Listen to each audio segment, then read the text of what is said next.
The plate didn't fall. Someone let it go. Porcelain broke in a kitchen at 4 in the morning, and the girl knelt to gather the pieces, without lifting her head. The sharpest shard caught her palm. The blood came up before the pain did. Too red. It had always been too red. Nobody in that house would say why. Outside the window, fog came down off the ridge. Slow. Patient. 300 wolves slept under that roof. Most of them knew her name. Most of them chose not to use it. Tonight the great hall would be lit. Tonight her father had already settled the matter of the wine cellar, 1 candle, 1 cup of broth, and a polite lie for a king. Her grandmother pressed a small vial into her hand, the liquid inside dark as a knife's edge. Drink it before you walk down. Outside, the great gates began to open. The fog came down off the ridge, that morning the way it always did. Slow. Patient. Like it had somewhere better to be, and was taking its sweet time getting there. Sable Ashwood had been awake since 4. The kitchen tiles were cold under her bare feet. She'd stopped noticing the cold months ago.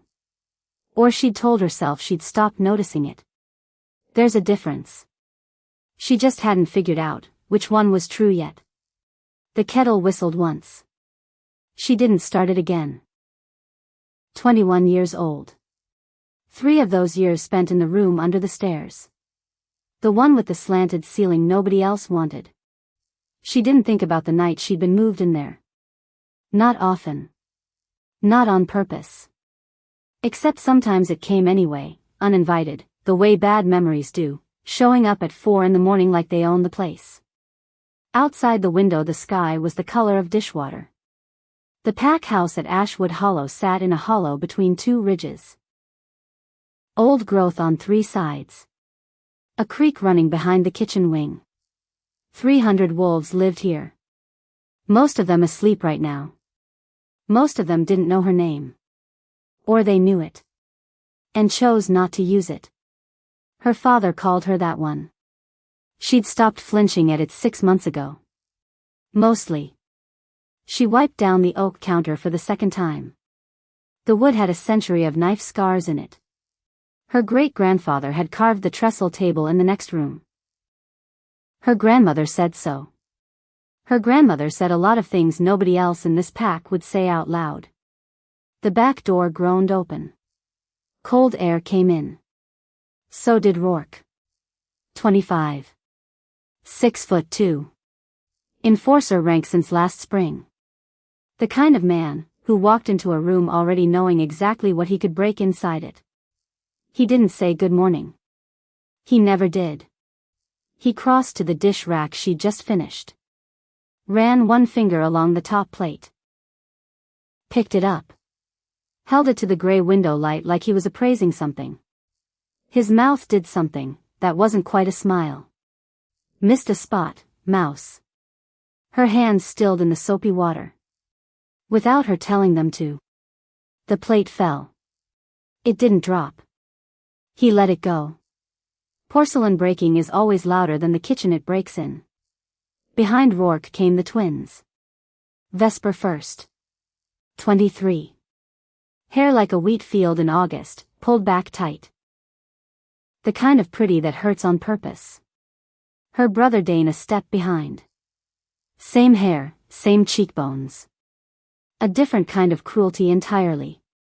Vesper clicked her tongue against her teeth. The sound a mother makes to a clumsy child. Oh, mouse. Again? Sable knelt.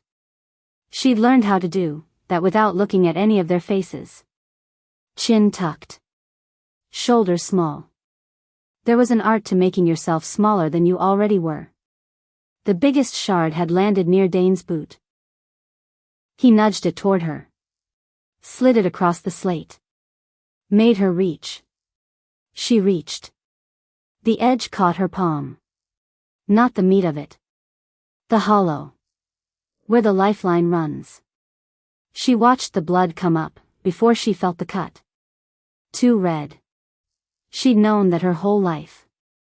The healers had commented on it when she was 7. Again at 12. A wolf's blood should run dark. Hers ran bright. Almost the color of a poppy. Another way she was wrong. There were so many ways she was wrong. Someone should write them down. Someone probably had. None of them moved. They wanted to watch. Rourke crouched to her level. Slow. The way men crouch, when they want something small to feel smaller. You know the funniest part, Mouse? His breath smelled like someone else's bacon. Your father's gonna ask me why we lost another plate. A pause. He liked pauses. He liked the shape they made in a room. And I'm gonna tell him. And he's gonna take it out of your wages. Another pause. Except you don't get wages. Do you? Vesper laughed once. Sharp. Dane didn't laugh. Dane was the worst one. Dane kept the silences. They left without sweeping the floor. They never swept the floor. The kitchen door opened a second time, before Sable had finished gathering the pieces. She didn't look up. She knew the footsteps. Her grandmother. 90-something. Nobody knew exactly. Face like river stones worn smooth by decades of water she'd never once complained about. Marin knelt on the cold slate the way a woman her age had no business doing. She took Sable's bleeding hand without asking. Pulled a folded square of linen from her apron. She always had one. Sable had never seen her without it. She wrapped the cut. Tucked the end. Held the wrapped hand between both of hers a moment. Her skin was thin enough to see the blue underneath. He'll be here tonight. Sable looked up. First time all morning. Her grandmother wasn't looking at her. She was looking at the window. At the gray. At something beyond the gray. The kitchen went very quiet. The Alpha King's convoy was announced for Tuesday, Sable said. Slow. Careful. Like the sentence might break, if she said it wrong. Every wolf in this pack knows that. Tonight. Grandmother. Your father heard it at sunrise. The king is moving in secret. He'll be here by dark. The presentation happens tonight. In the Great Hall. Every unmated wolf is required to stand. Sable's mouth had gone dry. Including me. Officially, yes.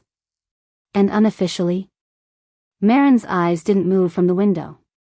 Unofficially, your father is already discussing the wine cellar with Rourke's father. He means to put you down there for the evening. A candle. A cup of broth. So he can tell the king his Omega daughter is unfortunately indisposed.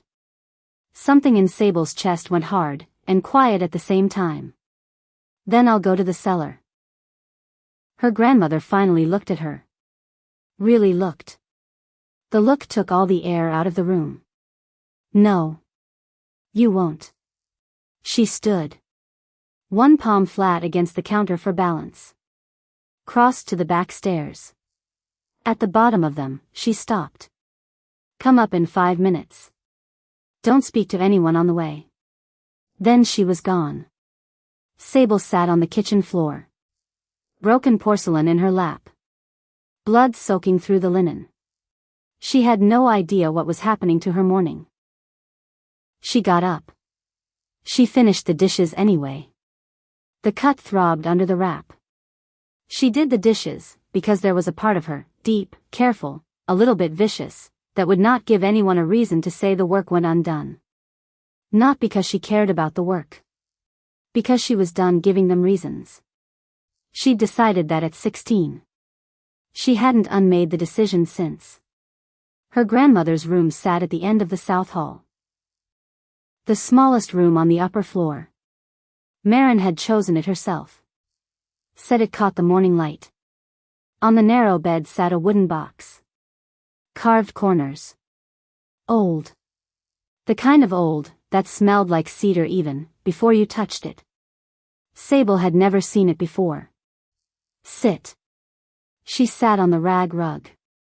Her grandmother eased into the rocking chair. It creaked. The light through the window had gone the color of milk poured slow into tea. Marin opened the box. Took out 2 things. The first, a dress. Pale blue. Glacier melt blue. The hem frayed, where it had been folded too long. Sable knew whose it was without being told. Her mother's. Leora. Dead 6 years now. The second, a small glass vial, corked, the liquid inside dark, as a knife's edge. Marin set both on the rug between them. You will wear the dress tonight. You will drink the vial, before you walk down. You will eat nothing after sundown. When your father tries to send you to the cellar, you will say nothing. You will simply walk to the hall, and take the last position in the Omega line. Grandmother. You don't need to understand. You need to do it. Sable touched the dress. Fabric thin between her fingers. A faint pressed flower stain near the hem. Lavender. Her mother had pressed lavender into hems. She'd forgotten that. Until right now. If the king sees me tonight, Sable said, and her voice came out smaller than she wanted, he's going to know what everyone in this pack already knows. That I'm. Don't say it. Marin leaned forward. Elbows on her knees. Her voice dropped, lower than the kitchen voice. Lower than the voice she used, when there might be ears in the hall. Listen to me, granddaughter. There are things I haven't been free to tell you. Tonight, some of that ends. How do you know he's really coming tonight and not? Because I have been waiting for this night for 21 years. The number went through Sable like a wire pulled tight. Why, she said. Her grandmother folded her hands. Because your mother asked me to. That should have made Sable cry. It didn't. Crying had become a thing that happened to her later. In private.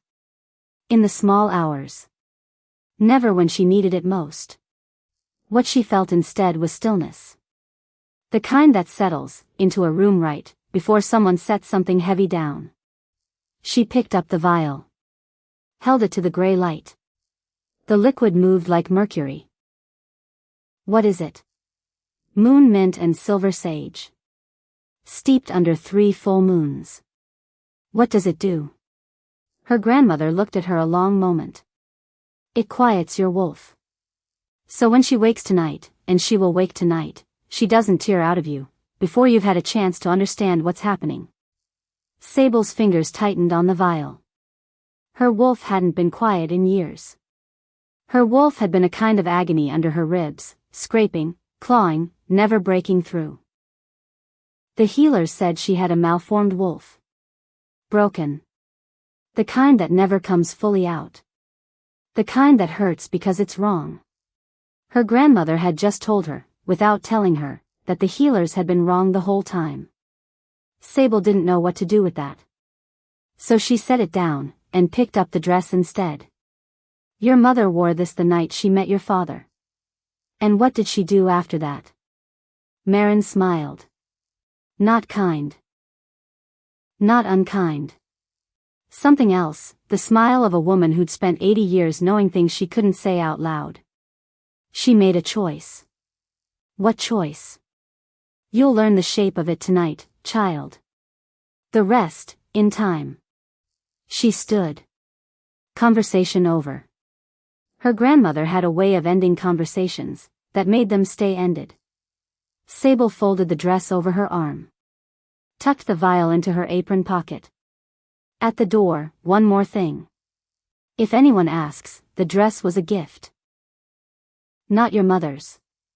Say it came from a cousin in another pack. And don't say her name out loud tonight. Not until I tell you it's safe. By 10 the front lawn was a circus. Florist vans came up the gravel drive. Wolves who'd been raised never to lift anything heavier than a fork hauled tables, and lengths of dark blue cloth. A delegation arrived from the Greywater pack out of the Snake River Basin. Another from a pack 3 days south. Unmated daughters of allied alphas, all of them pretty, all of them, with wolves that worked the way wolves were supposed to work. By noon the great hall had transformed. Banners hung from the high beams. By 2 Sable had carried trays in, and out 6 times. Nobody met her eyes. Not one visitor. Word travels. She heard a girl, from the southern delegation lean over to a Greywater girl and whisper. Is that her? The broken one? The Greywater girl answered. Don't look at her.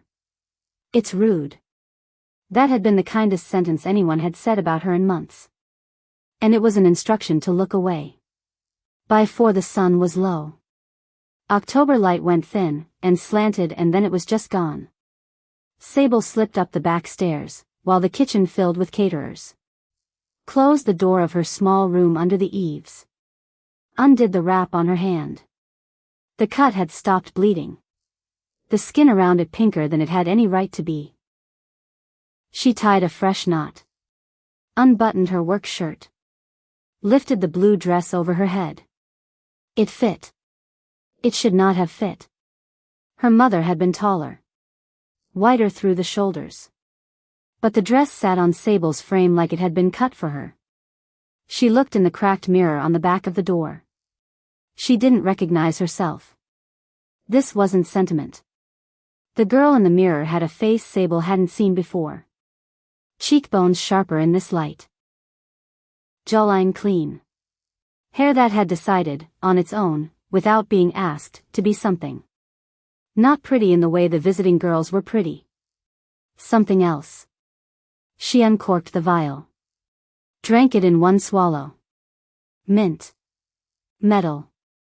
It coated the back of her tongue, and stayed there. For a long second, nothing. Then her wolf settled. For the first time in 3 years, the constant scraping under her ribs went quiet. Like a faucet you didn't know was running finally getting shut off. She sat down on the edge of her cot. Put her head in her hands. She did not cry. A knock at the door. She knew the knock. Her father's house steward. The old man's voice came, through the wood, polite and careful in the specific way it got, when he'd been told to say something he didn't want to say. Miss Sable. Your father requests you remain in your quarters this evening. He'll send a plate up at 8. She stood. Smoothed the front of the dress, with both hands. Tell him I'll come down. Silence. Miss Sable. Tell him I'll come down. I'll take my place. He doesn't need to send a plate. Longer silence. Yes, miss. Footsteps retreating. She sat on the edge of the cot a long time. Watched the light in the small window go, from gray, to dim, to gone. Somewhere below, someone tuned the old upright piano in the great hall. A few notes. A pause. A few more. Then it began. She knew because the whole pack house went silent at once. 300 wolves and not one footstep. She'd never understood, until that exact moment, how a building this size could go this quiet. Like it was holding its breath. She stood. Walked to the door. Put her hand on the knob. Stopped. There were no instructions for this. For being the girl, who walks down the back stairs in her dead mother's dress to stand in a room she's been forbidden, from her whole life. She walked anyway. The hallway, empty. The grand staircase, empty. Every wolf in the building had already gathered in the hall. She came down the stairs in stocking feet. She'd forgotten her shoes. She didn't go back for them. The chandelier overhead had been lit. Light fell down the stairs in long honey-colored bars. The doors to the great hall were closed. 2 enforcers stood outside. One of them was Rourke. He saw her on the stairs. His face went, through several expressions, and landed on the wrong one. He stepped in front of the doors. You're supposed to be upstairs. I'm not. You don't get to be down here, mouse. The other enforcer, older, gray at the temples, a name Sable had never bothered to learn, put a hand on Rourke's arm. He'd seen something Rourke hadn't. Whether it was her face, or the dress didn't matter. Let her in. She's not on the list. The Alpha said let her in. Now. Before the king looks up. Rourke stepped aside. Not happily. The door opened. The great hall was full. Every delegation. Every wolf old enough to stand. Alphas up front in their best coats. Betas behind. Deltas and gammas behind those. And at the very back, where the omegas would have stood, if Ashwood Hollow had any other omegas, one empty space. Sable walked to it. The room saw her go. She felt it the way you feel weather change. A long ripple. A turn of heads. A held breath, from the women in the front row in their good dresses. A small sound, from her father's section, something that might have been a curse. She kept her eyes on the floor. She took her place. The temperature dropped. Not by a few degrees. By 10. Maybe 12. The kind of cold you feel in your teeth. The kind that tells you something has just entered the building, that wasn't in the building a minute ago. Power came through the front doors, before the body did. It rolled across the floor like a low tide. Pressed on the back of Sable's neck. On the shoulders of every wolf in the room. Wolves began going to one knee. Not because they wanted to. Because their knees did it without asking permission. Sable's body locked. Every muscle from her ankles to her jaw. She couldn't have moved if she'd tried. She stood there. Bare feet on cold floor. Watched the doors open. He came in alone. No retinue. No crown. Long black coat. Hair the color of wet ink. A walk that wasn't a walk so much as the absence of one, the way something moves, when it's so heavy it bends the air around it. Kale Ravenwood. King of the Northern Territories. 26 years old. He moved up the center of the hall. Looked once, briefly, at the front row, where daughters of allied alphas had been arranged like a wedding cake. He looked at them the way a man looks at furniture in a house he's renting. Not unkind. Not interested. He kept walking. Past the alphas. Past the betas. Past the deltas. Past the gammas.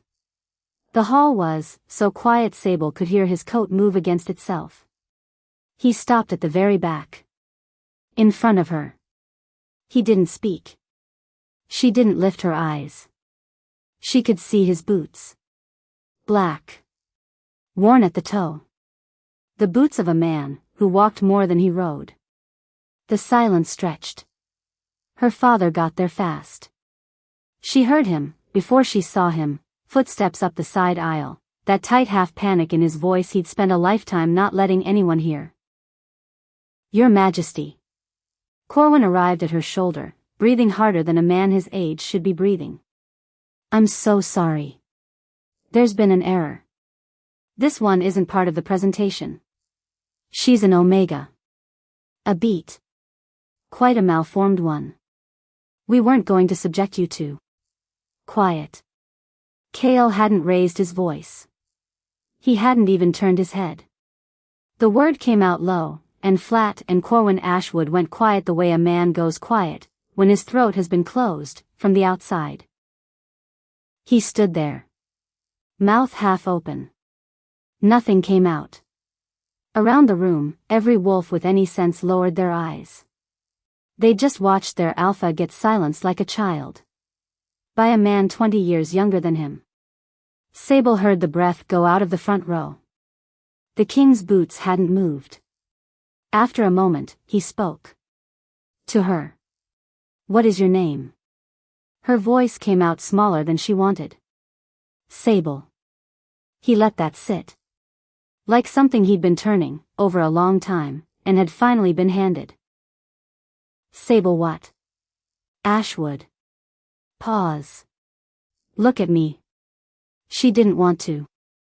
She did it anyway. His eyes weren't the color the stories said. The stories said silver. They weren't silver. They were the color of the inside of a bell. Worked metal. A color that had a sound to it. She didn't look away. She'd spent 21 years learning how to keep her eyes down. None of that training mattered right now. Her body had decided. His face didn't move. But something behind it did. Then he did the thing that broke the room. He didn't bow. A king doesn't bow. He went to one knee. The right one. Set it down on the cold wood, with the same care a man uses setting down a very old book. A noise went through the hall. Not a gasp. Something underneath a gasp, a held breath breaking into pieces. Her father made a sound. Small. The sound of a man whose plans had just walked out the front door. The king of the Northern Territories knelt in front of the Omega his pack had hidden in a kitchen for 3 years. He spoke just loud enough for her to hear. I've been looking for you for 5 years. Sable didn't know what her face was doing. She could feel something behind her ribs that had nothing to do with her wolf and everything to do with her wolf. A slow pull. A long ache that had lived there her whole life and only now had a direction. A voice in the back of her head said a word Omegas weren't supposed to think this loud, this fast. Mate. She didn't say it. She didn't think she could have, if she'd tried. Kale stood. Smooth motion. He didn't look at her father. Didn't look at the room. Held out his hand. Walk with me. She didn't take it. She walked anyway. He walked beside her. The hall opened a path nobody had been told to open. The visiting daughters didn't look at her as she passed. One of them, the youngest, had tears on her face. Sable couldn't tell what kind. Her father started to follow. The king didn't turn. You stay here, Corwin Ashwood. You don't leave this hall until I send for you. He said it the way a man tells a dog to sit. Corwin sat. The doors of the great hall closed behind them. The east wing held 3 guest suites. The largest, the Blue Moon Room, took its name from the round window above the bed. Leaded glass, cut by a craftsman 2 generations back who'd never made another one like it. The room had been used twice in Sable's lifetime. Tonight, the king went to the door and opened it for her himself. She stepped inside. He closed it behind them. She hadn't been alone with a man other than her father since she was 16. She'd never been alone with this man in her life. She stood against the far wall. Because it was the farthest wall from him she could reach and still be in the room. The wood at her back was cold even through the dress. He didn't come closer. He went to the window instead. Looked out at the dark. After a long time. Your grandmother gave you the draft. Not a question. Yes. Moon mint and silver sage. Steeped under 3 full moons. How long has she been giving it to you? Tonight. For the first time. For the first time you remember. She hadn't thought about that. He turned. Not angry. Not kind. The look of a man who'd walked a long distance and arrived somewhere he hadn't expected to. Sable. The sound of her name in his voice did something to her chest the room wasn't big enough for. I'm going to tell you something now. You won't believe me. That's fine. You'll believe me by morning. She waited. He crossed the room. Not fast. Stopped a few feet away. Didn't reach for her. The wolf inside you isn't broken. The wolf inside you is the most powerful animal to walk this continent in 300 years. She heard the words. She didn't let them in. Your mother knew this. Your grandmother knew this. They built a cage around it before you ever drew breath. They kept it caged because if they hadn't, men in long coats would have come for you as a child. Some of those men are still alive. Some of them are friends of your father. He took a step closer. Raised one hand slowly. Held it near the side of her neck. Not touching. The place where a mate mark would go. She felt the heat of his palm like a small fire she'd been warned not to fall into. His voice dropped, so quiet she leaned in to catch it. Tonight, Sable Ashwood. Tonight I'm going to open the cage. A knock. 3 of them. Polite. Measured. Impossible to ignore. Your Majesty. A voice through the door, Fenwick, King's man, the careful voice of someone who knew exactly how long he was allowed to wait before knocking again. Dinner's served. Alpha Corwin is asking when you intend to come down. Kale didn't lower his hand. Didn't move it at all. He looked at her. Waiting for something. She didn't know what. Her voice, when she found it, sounded like someone else's. He's expecting you. We should go. She shook her head, once. I'm not supposed to be at that table. You are now. A small noise came up out of her chest. Not a laugh. Something that wanted to be a laugh, and couldn't get there. He stepped back.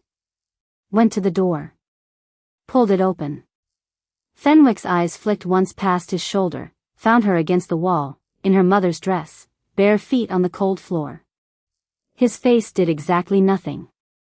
10 years of practice, doing exactly nothing. Find her shoes, Kale said. Find her something. She doesn't walk to that dining room barefoot. A pause. And tell the Alpha his Omega daughter is seated at my right. Fenwick didn't blink. Yes, sir. A pair of slippers arrived 3 minutes later. Soft. Gray. Worn at the heels but clean. She didn't ask whose. She put them on. They almost fit. She walked the corridor beside the Alpha King of the Northern Territories. Didn't take his arm. He didn't offer it. A foot of air between them, and the air felt loaded. Her wolf, awake under the moon mint. Not pacing. Listening. Watching him through her ribs the way a cat watches a bird, through a window. The dining room had 60 seats set. There were now 61 people. The seat at the king's right had been arranged for the daughter of the southern delegation, the same girl Sable had served bread to that afternoon. The girl hadn't thanked her. Kale entered. The room rose. 60 bodies on their feet. He walked the length of the table. Stopped behind the chair to his right. Looked at the girl seated in it. Move. She moved fast. Her face went the color of new brick on her way to a chair farther down the table. Her mother's face, watching her go, was the face of a woman who'd bet an expensive horse on the wrong race. Sable sat in the empty seat. She sat the way you sit in a chair you don't believe you're allowed to be in. Edge of the seat. Both feet flat. Hands in her lap. Kale sat beside her. Didn't look at her. Looked down the table. Looked at Corwin, at the far end. The dinner was beautiful. None of it tasted like anything. Her mouth had gone too dry. Conversation began the way conversation begins at a funeral. Slow. Then it picked up. Voices remembering how to be voices. Across the table, Vesper leaned forward. Cruel in the precise, surgical kind of way. She hadn't been put at the high table by accident. Your Majesty. A smile she used in hallways, with men twice her age. I have to confess, I'm so glad to see you take an interest in our Sable. She's always been very special to us. Sable didn't lift her eyes from the venison. Kale's fork went still. Has she? Of course. We've all looked after her. Our pack's gentlest soul. How gentle of you. The shift in his voice was so small most of the table didn't catch it. Vesper didn't catch it. She kept going. It's just so sweet, really. The way you noticed her. She doesn't get a lot of attention. Poor thing. He took a sip of wine. Set the glass down. Turned his head very slowly. Tell me about this morning. Vesper's smile dimmed a quarter inch. This morning? In the kitchen. You came in with your brother and Rourke. You watched him drop a plate so Sable would kneel and pick up the pieces. Dane kicked a shard across the floor so she'd have to reach for it. Then the three of you left. The room quieted. Not on purpose. The wolves nearest the high table had heard the king's voice change. The quiet rolled outward the way a stone's wake rolls out on a pond. Vesper's face stayed set in its smile. Her eyes went somewhere else. Your Majesty, I'm not sure who told you that, but it isn't. Last week you poured wolfsbane extract into her wash water. You wanted to see how badly her skin would burn. It burned. She didn't say anything to anyone. She washed in a stream for 3 days. He turned to Dane. 4 seats down. Dane had stopped chewing. You. In April. Followed her to the creek behind the kitchen. Shoved her in. Water was 38 degrees. You stood on the bank and watched her try to climb out. You let her get to the top before you put your foot on her hand. He turned to Rourke at the foot of the table. In June. You backed her into the pantry. Put your hand on her throat. Told her if she ever spoke about it, she wouldn't see another moon. He let that sit a second. She hasn't spoken about it. Not to anyone in this pack. Not even to her grandmother. The room went so silent a dropped fork 2 seats away sounded like a gunshot. Sable had stopped breathing. She could feel the blood going out of her face. She hadn't told a single living soul about the pantry. Kale set his glass down. Kept his voice conversational. My scouts have been here 6 months. 2 in the kitchen. 1 with the horses. 1 at the gate. I've had weekly reports since the first week of April. I know the name of every wolf at this table who's put hands on her. I know the ones who watched. And I know the ones who looked away. A pause. Corwin. I want to ask you something. In April, when your daughter came to dinner, with her lips split open, and you told her at this very table not to embarrass the pack, with her clumsiness, did you know who had done it? Corwin had been sitting very still. His hand around the wine glass had gone white at the knuckles. He didn't answer. That wasn't rhetorical. I asked you a question. I'm waiting. The answer came out of him like air out of something punctured. I knew. And then something happened that Sable had never once, in 21 years, seen her father do. His shoulders came down. Not with anger. With something else. His face, the face that had spent 6 years calling her broken, cracked down the middle like ice giving way on a pond nobody had checked in years. He set the glass down, because his hand was shaking too hard to hold it. I knew, he said again. Quieter. To the table. To the venison. To no one. I knew and I didn't. He stopped. Pressed the back of his hand against his mouth. His shoulders moved once. Twice. Corwin Ashwood, alpha of 300 wolves, a man who hadn't shown a crack in 6 years of watching his own daughter kneel on kitchen floors, sat at the head of his own table and wept. Not loud. Not dramatic. Quiet. The way men his age cry, when they've been carrying something, so long they've forgotten it has weight, until the moment someone else picks it up, and shows them. Nobody at the table moved. Sable found she couldn't look away from him. 21 years of watching, that face be hard. And now it wasn't.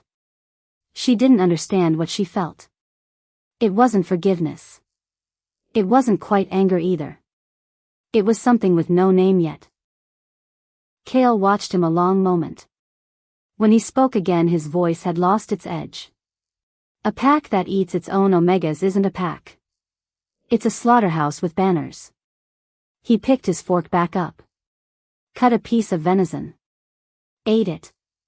I'm leaving with her tonight. Sable's hand, on the napkin in her lap, began to shake. She put her other hand over it. Corwin rose halfway out of his chair, without seeming to know he'd done it. Wiped his face, with the back of his hand, fast, like he was embarrassed to have been caught by his own body. Your Majesty. With respect. You can't just. I can. I will.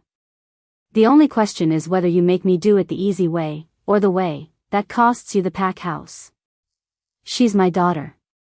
She's my mate. The word went down the table like a struck match against gasoline.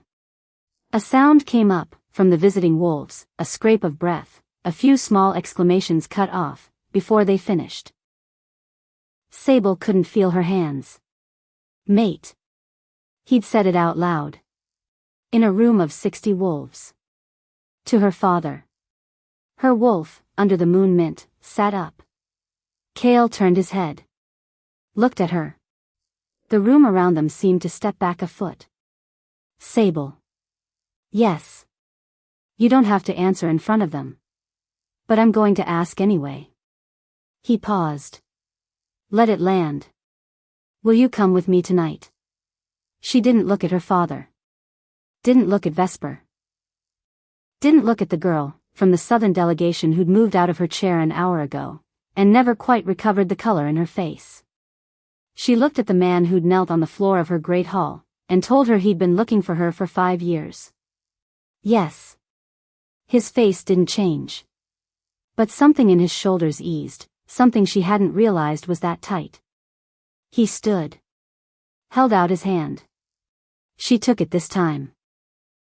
Her father stood too. His face had gone the color of clay.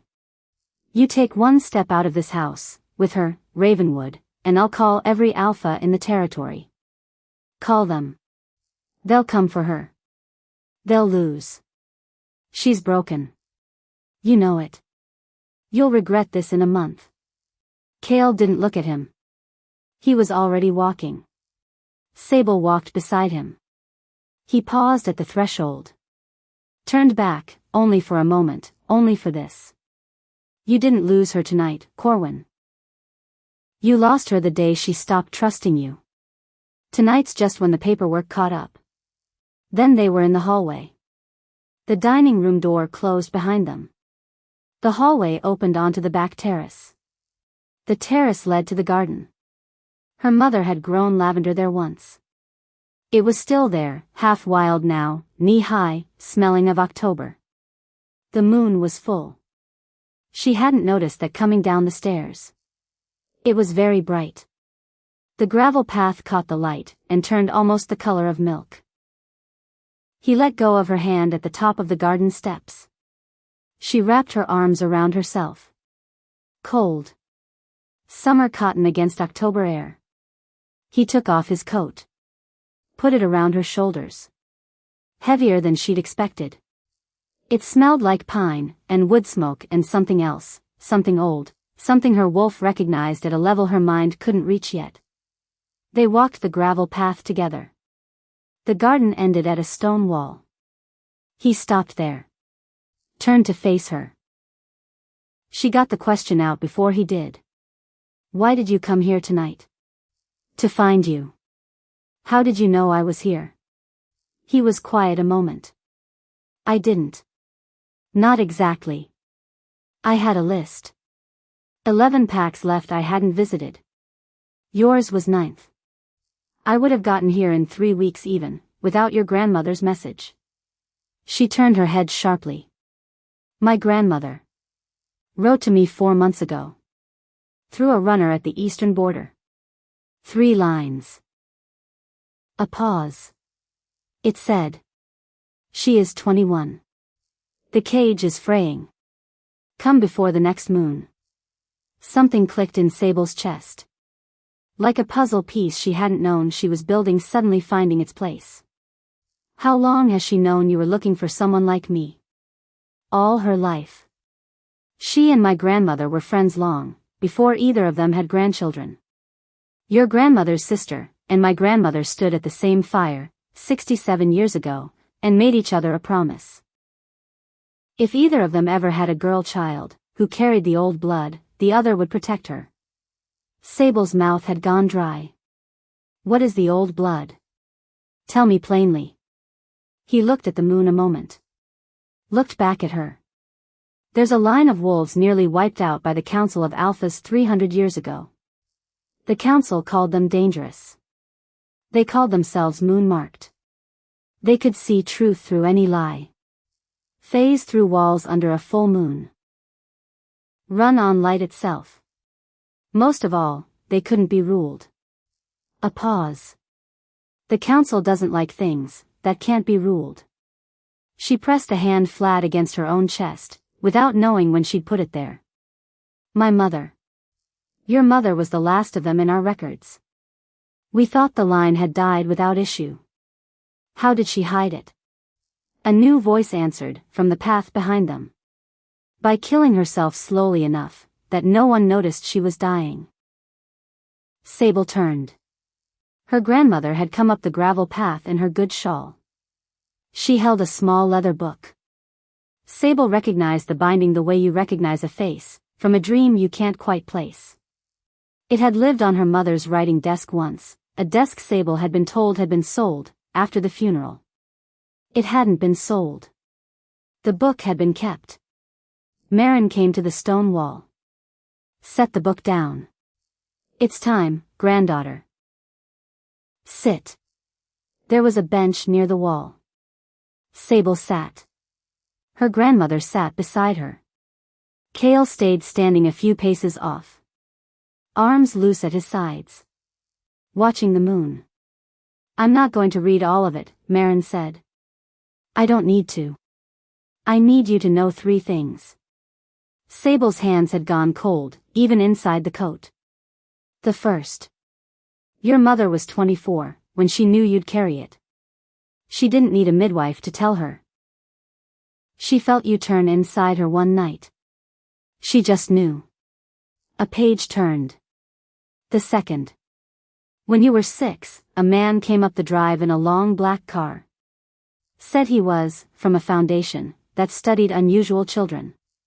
Wanted to interview you. Your father said no, because your mother told him to say no, and back then he still listened to her. The man left. Didn't come back. We learned later he'd been a scout for the council.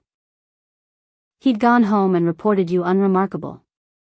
The next sentence didn't come right away. The third. When you were 12, 2 of your mother's cousins in the Blue Ridge were killed in their sleep. Made to look like a rogue attack. We knew better. There were 3 of the old blood left in this country, that we knew of. By the time you were 13, there was 1. Your mother. Sable had stopped breathing. At 14, she understood she had perhaps 2 years, before the council came looking. She also understood you'd be stronger than she ever was. A pause. Long enough to hurt. She made a choice. It's called the soul binding. Not taught. Not discussed. Done once in a wolf's lifetime, if it's done at all. What did she do? She put her own wolf around yours. Like a coat. Bound her life force to the cage. So long as your wolf stayed inside, her power held the door closed. So long as the door stayed closed, no scout would ever find you. Her grandmother's voice didn't shake. Didn't soften. It killed her. Slowly, over the following year. She knew it would. A breath. She did it anyway. Sable sat in her mother's blue dress, with the king's coat on her shoulders, and the words went through her with nowhere to land. 6 years she'd carried a story about her mother, that wasn't the story at all. 6 years believing her mother had died ashamed of her. The truth was the opposite. So opposite her mind kept bouncing off it, like sun off glass. She let me hate her, Sable said. Her voice didn't sound like her own. For 6 years. Yes. She told me you would. Told me to keep quiet, until you found your mate. Made me swear it. She knew about him. Maren glanced toward Kale, who hadn't moved. She saw him in a dream a year before she died. Never saw his face. Saw a man kneel in the great hall. Told me when I saw that, I'd know it was time. Sable covered her face with both hands. She didn't cry. There wasn't room in her chest for it yet. It was full of something else, pressure, heat, a door she'd spent her whole life mistaking for a wall. She felt the door start to move. Under the moon mint, her wolf stirred. Not violent. Not frantic. Awake. The way a thing is awake, when it's heard its own name spoken out loud for the first time. The pressure built. Fast, faster than she had words for. The draft was failing. She felt it the way you feel a dam fail. A small leak. Then a wider one. A sound under her sternum like a beam giving way. She stood off the bench without meaning to. Across the garden, Kale's head turned. His eyes went wide. He took one step toward her. Stopped himself. Sable. His voice had an edge she hadn't heard from him yet. It's coming. Don't fight it this time. Whatever you did before, don't do it now. I don't know how to. Let her out. She's not what you've been told. Let her out. She'd been told her whole life that shifting would be agony. It had been. 3 times, each worse than the last. Bones in places they shouldn't go. A body the healers had refused to look at for long. She braced for it. The pain didn't come. What came instead was a long, quiet exhale, like something her body had been holding for 21 years finally letting go. It went out of her the way smoke goes out of a chimney unblocked, after a very long time. The shift wasn't a breaking. It was a remembering. Her bones moved. They knew where to go. Her spine lengthened. The dress fell from her shoulders. The king's coat slid off into the grass. Her skin wasn't skin anymore. What grew from it wasn't fur. It caught the moonlight. Held it. Each strand a thread of glass, with light at its center. She came down on 4 paws in the gravel, and the gravel sang faintly beneath her, a note, almost a chime. She lifted her head. The moon sat directly overhead. It felt like a thing she could speak to. She turned instead, and looked at the man who'd given up his coat for her. Kale hadn't moved. He watched her, with an expression that had no name yet. Not awe, awe was too small a word.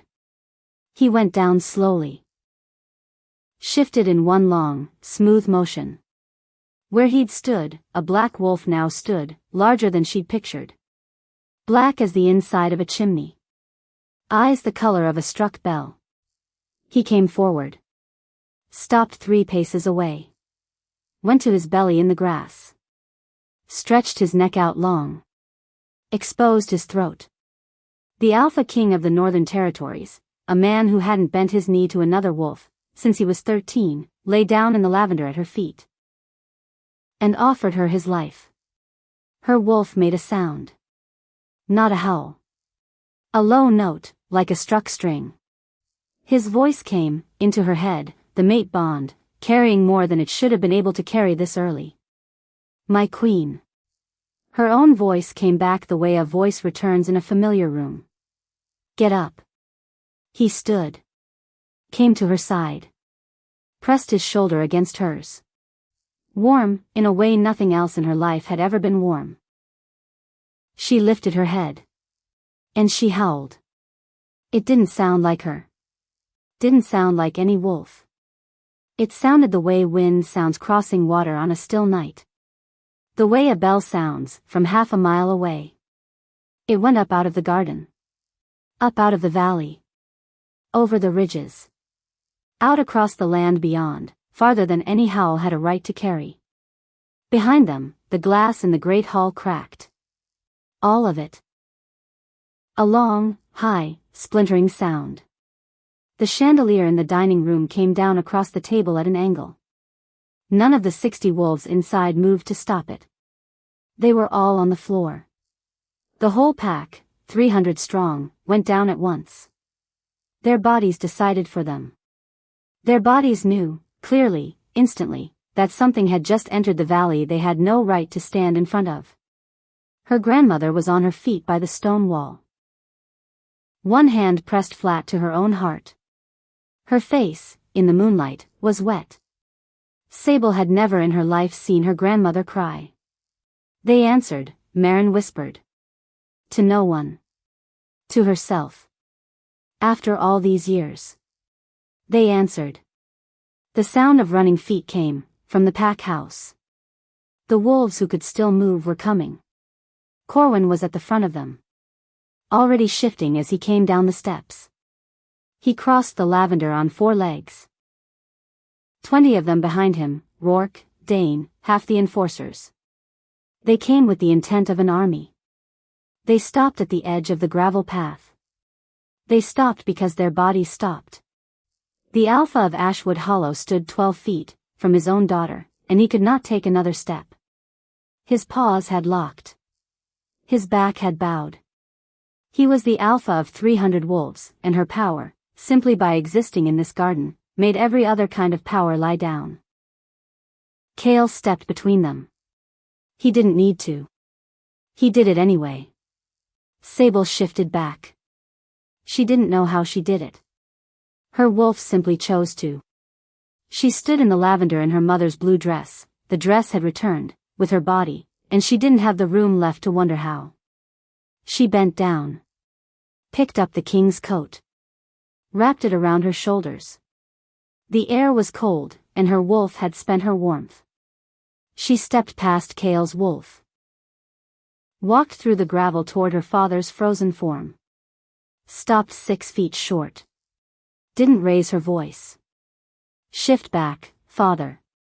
I won't speak to you like this. He shifted. Came up on 2 legs. He'd been a tall man once.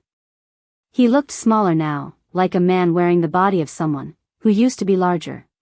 His face was still wet from the dining room. He couldn't seem to find words. She found them for him. You called me broken in front of the king tonight. Every day for 6 years, ever since my body couldn't shift the way you needed it to, you called me that. And you didn't even know what was in the kitchen, with you all those mornings. Her voice didn't rise. It went steadier instead. Somewhere it had never been before. I saw you cry tonight, father. I don't know what to do with that yet. I'm not going to pretend it undoes anything. He flinched. It was the most honest thing his face had done in 6 years. I don't hate you, she said. I don't have the energy left to hate you. But I'm leaving with him tonight. And I'm not coming back the same person you locked in that cellar. She turned. Walked away. She didn't look at Vesper, half shifted behind the enforcers, her wolf form fighting her clothes. Didn't look at Rourke, on his belly in the lavender, the howl still caught in his teeth. Didn't look at Dane, standing by the kitchen door, with both hands at his own throat. She walked past Kale's wolf. Put one hand on his shoulder, as she passed. The fur was warm. She felt him lean into it. She stopped at her grandmother. Are you coming with me? I am. Tonight. I packed your bag yesterday afternoon. It's by the back door. There's a car waiting at the bottom of the drive. Sable looked at her a long moment. The old woman looked exactly, as she always had. As if none of this had surprised her once. Grandmother. Did you tell him to come tonight? I asked him to come, before your 22nd birthday. I didn't tell him to come tonight. The wolf in him brought him. It heard the wolf in you start to wake. A pause. They always know. Before we do. Sable closed her eyes. When she opened them, Kale had shifted back, dressed now in dark clothing she hadn't seen before and didn't have the energy to ask about. He came up to her. Stopped a respectful distance away. The drive to Ravenspire is 3 days. We leave in an hour. Is there anything in the house you need? She thought about it. My mother's box. Under my bed. Done. And the book my grandmother brought down tonight. Maren nodded once. Slipped the leather book into the deep pocket of her shawl. Kale offered Sable his arm. This time, she took it. They walked back up the gravel path together. The pack parted for them, without being told to. The pack had no choice. 300 wolves lay in the lavender in the moonlight, and watched the Omega they'd bullied for 3 years walk past on the arm of a king. They were almost to the kitchen door, when Fenwick came out of it at a half-run. His face was tight in a way Sable hadn't seen on it yet. A folded paper in his hand. A wax seal, read. Sir. He reached them, before he finished getting the word out. A rider just came up the drive. From the council. I think you should read it, before we go. Kale took the paper. Broke the seal. Read it once. Read it twice. His face, when he looked up, had gone very still. He folded the paper back along its creases. The way a man folds something he intends to keep. Tell me, Sable said. Not here. He looked at her. At her grandmother. At the open kitchen door behind them, still bright with caterer's light. Tell me. A pause. The kind of pause that changes the shape of a night. The council has called an emergency tribunal. 7 days from tonight. They're invoking the old verification law. Every wolf of questioned bloodline must appear and submit to inspection. He looked at her, steady. They've named you. By name. Behind them, Maren made a sound. The smallest sound she'd made all night. A woman who'd waited 80 years for a knock, finally hearing it arrive. She crossed herself, slow, the way the women of her line had for 200 years. That's the same writ they used to kill my sisters, she said. Word for word. Kale's hand tightened on the paper. Sable looked up at the moon. Still full. Still very bright.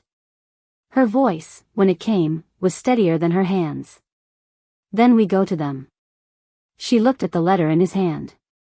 At the red wax seal, that had just changed the shape of everything ahead of her. Let them look at the last of the old blood, she said. And let them see their own faces in the mirror she carries. The car was a long black SUV. Tinted windows. Tires changed for snow somewhere 3 weeks back, in a state nobody in the car had bothered to name out loud. Fenwick drove. Kale sat in the back beside Sable. Maren rode in the second car behind them, with 2 of Kale's scouts flanking her like she was something precious being smuggled out of a country falling apart. The convoy left Ashwood Hollow at 20 past midnight. 7 days, Sable thought, watching the numbers on the dashboard clock blink over without meaning to count them. 7 days until the tribunal. She kept the number close, like a stone in her pocket. Something to hold onto when the rest of the night stopped making sense. She watched the gravel drive slide past the window, until the drive became highway. And the highway became dark. Just dark. The kind that doesn't end at the tree line, it just keeps going, mile after mile, like the whole world had agreed to stop being lit for a while. She didn't look back. A teacher once told her the women, who look back in the old stories never make it, where they're going. She hadn't understood the lesson then. She understood it now. For the first hour, nobody spoke. Not her. Not him. A foot of leather seat between them, and the dashboard lights doing their slow blink against the windshield. Fenwick drove the way a man drives, when the cargo in his back seat is the most valuable thing on the continent. Steady. 2 miles under the limit. No radio. Kale broke the silence first. Careful about it. There's water in the door panel. If you want it. I'm not thirsty. There's a blanket. If you're cold. I'm not cold. He let that sit. After a long time, she asked the question, that had been sitting behind her teeth since the garden. "Why did you kill your father?" It came out, before she'd decided to ask it. No warning. Not even to herself. He didn't look at her. Kept his eyes on the dark sliding past the glass. "My father started seeing people in the corners of rooms. When I was 11. His voice had dropped lower than she'd heard it. "There's a thread in our line. Not every generation. Often enough that we know the shape of it when it shows up." She didn't interrupt. She'd learned, at her grandmother's kitchen table, that you don't crowd an old story when it finally decides to come up. By 13 he'd killed 2 of his own scouts. Thought they were reporting to the council. By 14, 3 more. Wolves of our own pack. A pause. "I tried to get my mother out twice. First time he caught us. Broke her wrist. Second time, she wouldn't come." "How old was he when it started?" 44. "Are you afraid it'll come for you?" "Every day." She didn't know what made her do it. She reached across the leather. Put her hand over his. He didn't move it away. His thumb traced the side of her wrist. Once. Light. He didn't look at her while he did it. "You're the first person I've told that to," he said. "Outside my mother." They crossed into Montana on the second day. Land flattening out the way it does east of the Rockies, grass gone the color of straw, sky big enough to make a man feel small on purpose. Fenwick drove the second leg too. Never seemed to tire. "Doesn't anyone else spell you?" Sable asked him once, leaning forward between the seats. He looked at her in the rear view. "I prefer to drive when the cargo matters." "I'm not cargo." "No," he said, after a beat. "You're not." That was as close to a joke as she'd gotten from him. She'd take it. They stopped that evening at a roadhouse east of nowhere in particular. Kale's people had quietly bought it years back, through a shell company nobody could trace. From the outside it looked like every other roadhouse along that stretch. Neon sign, 1 letter dead. Gravel lot. A diner bolted onto a motel. Inside, it was something else. The waitress was a wolf. So was the cook. So was the manager, who came out, from a back office, and bowed to Sable, before she'd even said her name. She didn't know what to do with the bow. Put her hand on the back of a bar stool, because she was tired, and hadn't eaten, and the bowing made her dizzy in a way hunger alone wouldn't have. A stillness to him, that wasn't calm, so much as practiced. The way a man holds himself, when he's spent years making sure his face doesn't say more than he means it to. "You've done this before," she said. "Driven someone like me." Something crossed his face. Fast. Gone before she could name it. Once. What happened to them? He didn't answer right away. "Not tonight," he said. "Not unkind. Just closed." She let it go. For now. The second night, they crossed the Bitterroot. Kale asked Fenwick to pull over at an overlook, so Sable could see the mountains. She'd grown up surrounded by them, and never once stood at an overlook. Her father wasn't the kind of man who stopped a car for a view. The wind up there was cold, and full of pine. The valley below had gone the color of new copper in the last light. Kale came and stood beside her. Not touching. Close enough she could feel the warmth off him anyway. "When we come back this way," he said. "After everything. I'll stop here again." She nodded once. "I'd like that." She didn't say the rest of what she was thinking. That there might not be a way back through this. That the letter folded in his jacket pocket hadn't gone anywhere just because they'd spent 2 days not talking about it. He knew anyway. He always seemed to know the part she wasn't saying. He didn't press her. They got back in the car. It was Fenwick who finally told her. Not that night. The next morning, early, while Kale slept in the front seat, and the sun hadn't fully committed to coming up yet. She'd asked him again. Gentler this time. Who did you drive? Before me. He was quiet long enough she thought he wouldn't answer. My son, he said finally. 22 years ago. There was a border skirmish. 2 packs fighting, over land neither of them needed, the way men do, when pride gets tangled up with property lines. My boy volunteered. He was 19. His hands didn't move on the wheel. Not even a little. I drove him to the line myself. Told him to come home. He didn't. No. Sable sat with that a moment. The kind of silence that isn't empty, just full of something too big to hand across a car seat all at once. I'm sorry, she said. Don't be. It was a long time ago. He glanced at her once in the mirror. But I'll tell you what I told him, the morning I dropped him at that line. Because I think you need to hear it more than he did. What's that? Courage isn't knowing when to die for something. Any fool can do that. It's knowing when to survive for it instead. A pause. He didn't understand that then. I didn't understand it myself until after. I'm hoping you're a faster study than the both of us. She looked out the window a long time after that. She didn't have an answer for him. She wasn't sure one existed. But she kept the words anyway. Folded them somewhere she could find them again, later, when she'd need them more than she needed them now. They reached Ravenspire on the 3rd day, late afternoon.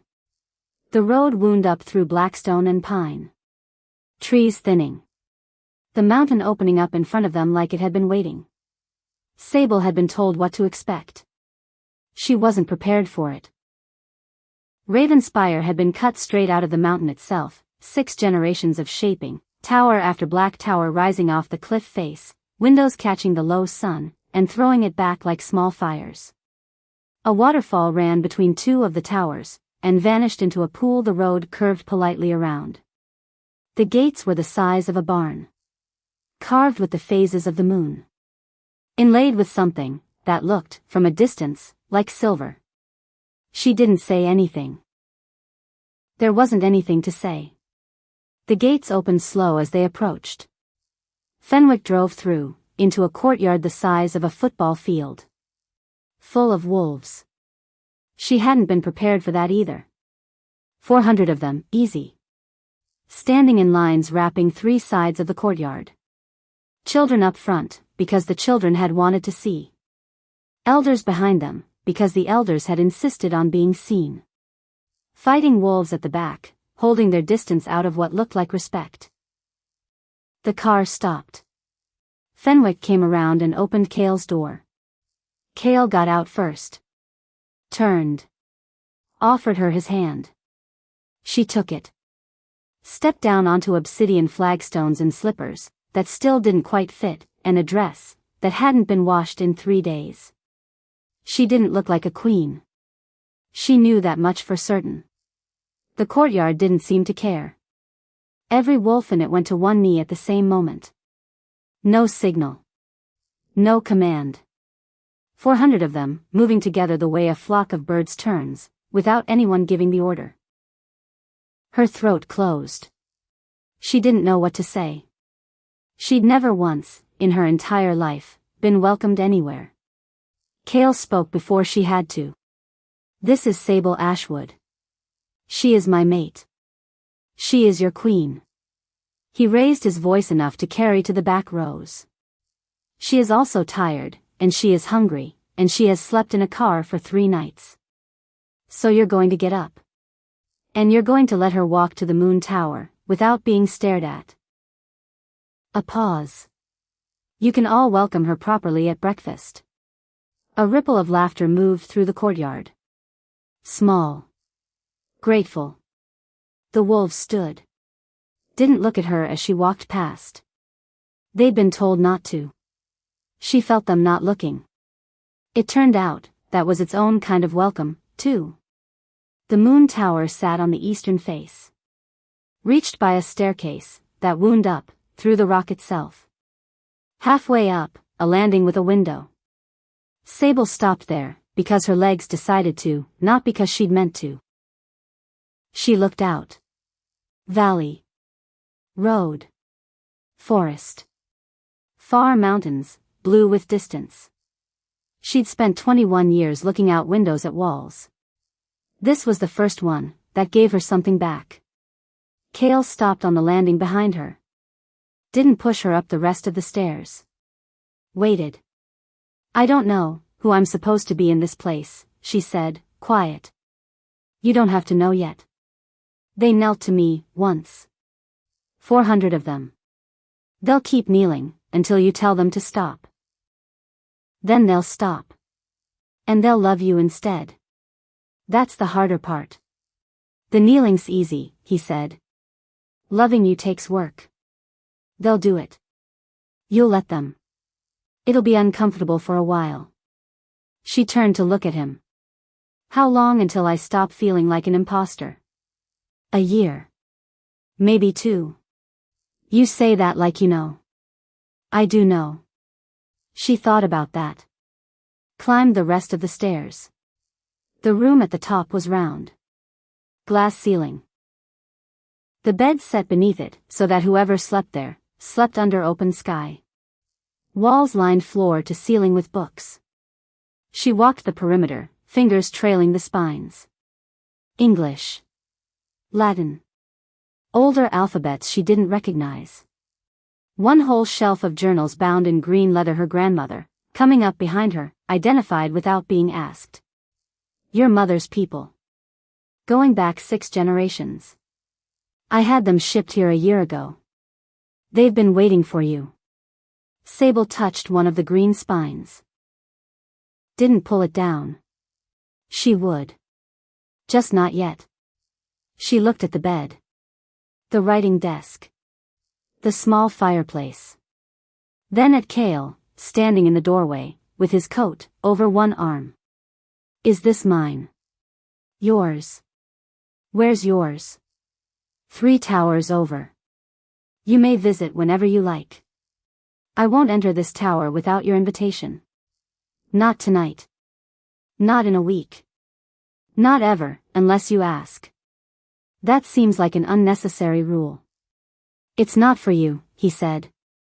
It's for me. So I don't become the man my father was. Something in her chest went tight in a new way. She hadn't known a man could draw a line like that and stand cleanly on his own side of it. She hadn't known any man in her life who bothered to draw lines at all. Her grandmother's message came to her 2 nights later. Not a story told aloud in the study.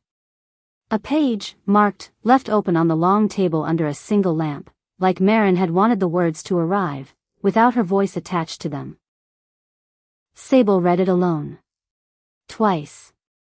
Then she went looking for her grandmother, and found her in the small study off the tower, surrounded by the green journals, a pot of tea going cold beside her.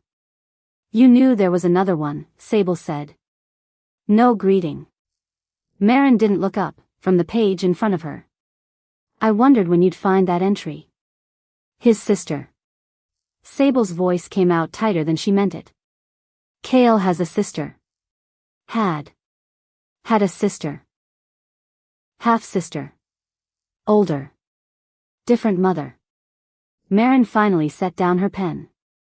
His father's first wife carried the old blood too. Nobody knew it, until the girl was 9, and started walking through walls she shouldn't have been able to walk through. What happened to her? The same thing that happened to your mother. His mother, not the first wife, the second, Kale's mother, she'd heard the stories. She knew what waited for a girl who couldn't be hidden in time. So she did what your mother did. Bound her own strength around the girl's. Held the cage shut with everything she had. Sable's hands had gone cold. Did it work?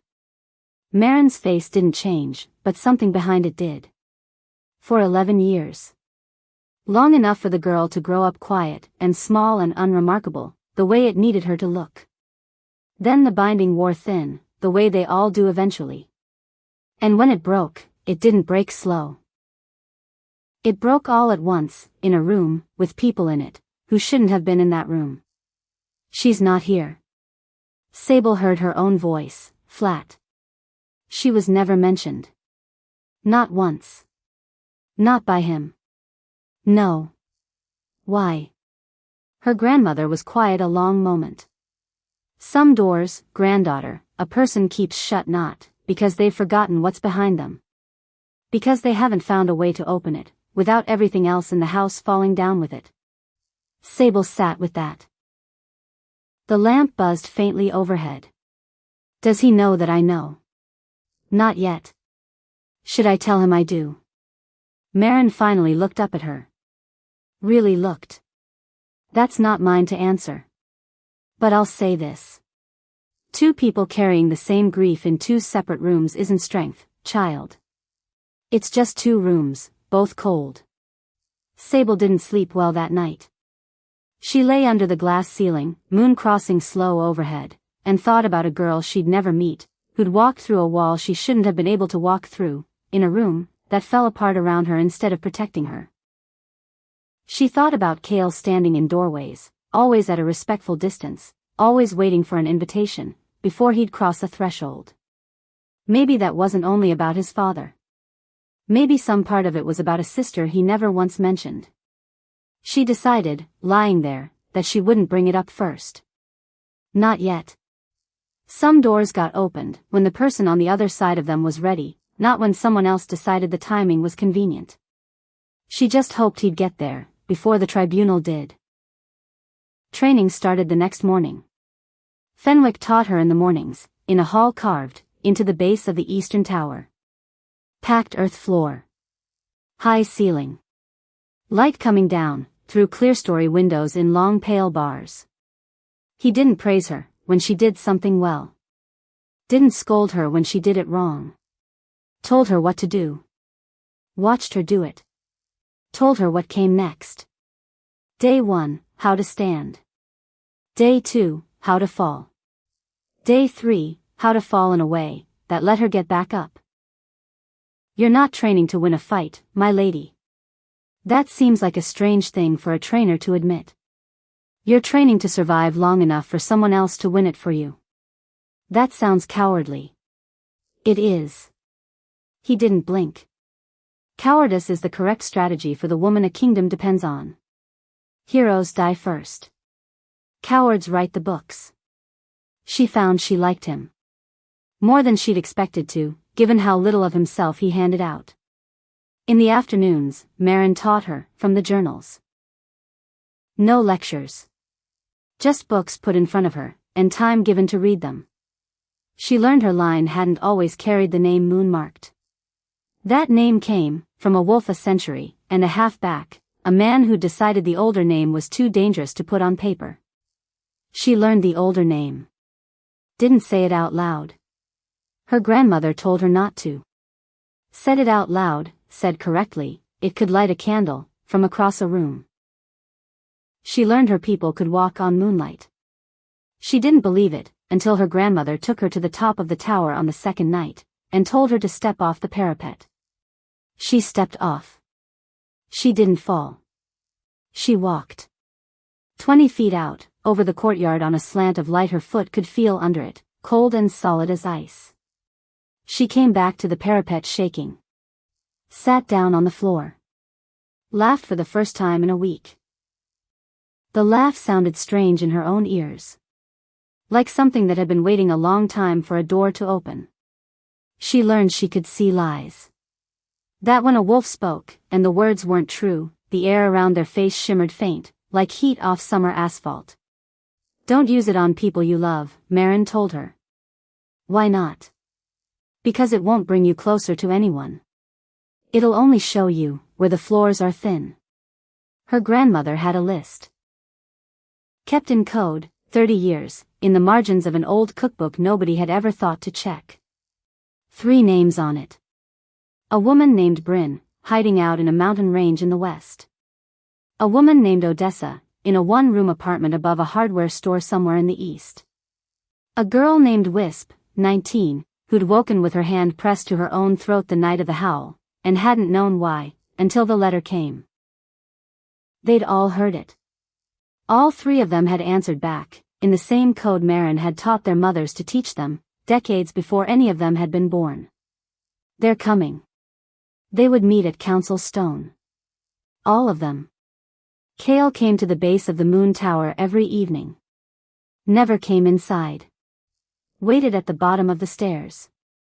She walked down to meet him, and they walked the walls together, 10 feet thick, 40 feet high, running half a mile around the eastern face.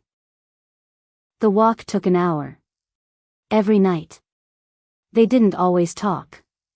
Some nights they didn't need to. On the fourth night, he stopped at the southwest tower. Turned to look at her. I've been thinking about what to call you. In public. The pack wants a name. Something for the record. What have you told them? That I'd ask you. She thought about it. The moon was 3 nights from full. 3 nights from the tribunal. Call me Sable, she said. Until I've earned anything else. Then we'll see what name fits the wolf I've become. He nodded. Didn't press. He had a small velvet box in his coat pocket. She'd seen the shape of it the last 2 nights, and pretended she hadn't. He didn't bring it out. I'm not going to ask you tonight, he said instead. I want you to know I'm carrying the question. So when I finally do ask, it won't surprise you. I want you to know it's coming. Because surprise is for other people. Between the two of us, I want there to be none. Ever. About anything. She didn't know what to say to that. Thank you, she said. It wasn't enough. He understood it anyway. The betrayal came on the 6th night. It was Fenwick who found it. He came to the training hall the next morning, with his jaw set in a way Sable hadn't seen on him yet, not calm, not practiced. Something underneath the calm, cracking through.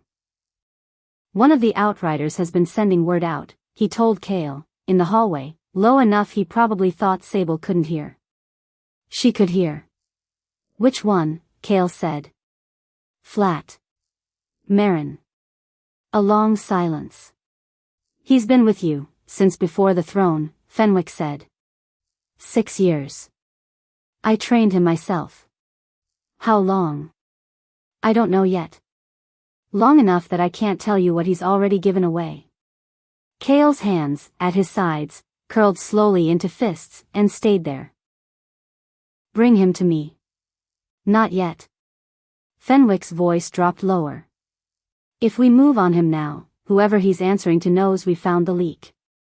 Better to feed him something false first. Watch where it travels. Let me handle it my way. I trained him. I'll be the one to end it. Kale's jaw worked once. Do it fast. I will. Sable, standing just out of sight, understood something in that exchange she hadn't understood before. That Fenwick's stillness wasn't only grief for a son he'd lost 22 years back. It was grief he kept adding to. Quietly. Alone. Every time the world handed him a reason. She didn't say anything when she finally stepped into the hallway. Just met his eyes. He held her gaze a second longer than usual. Like he knew she'd heard. Like he was deciding whether that mattered. It didn't, in the end. He simply nodded once, and walked past her toward the gate.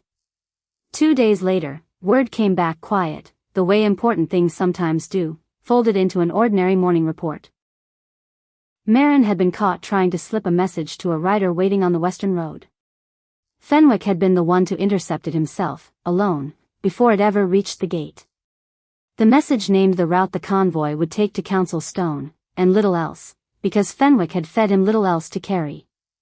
Sable found Fenwick afterward, checking tack in the stable, hands steady, face unreadable. Is it over? She asked. Marin is under guard. He'll answer to the council, after the tribunal, not before. She said. He looked up at her once. Whoever he was reporting to only knows what I let him know. That buys us time we didn't have yesterday. Did you train him thinking he'd turn? No, Fenwick said. Simply. Which is worse, somehow. She didn't press him further. Some wounds, she was learning, didn't need more hands on them than they already had.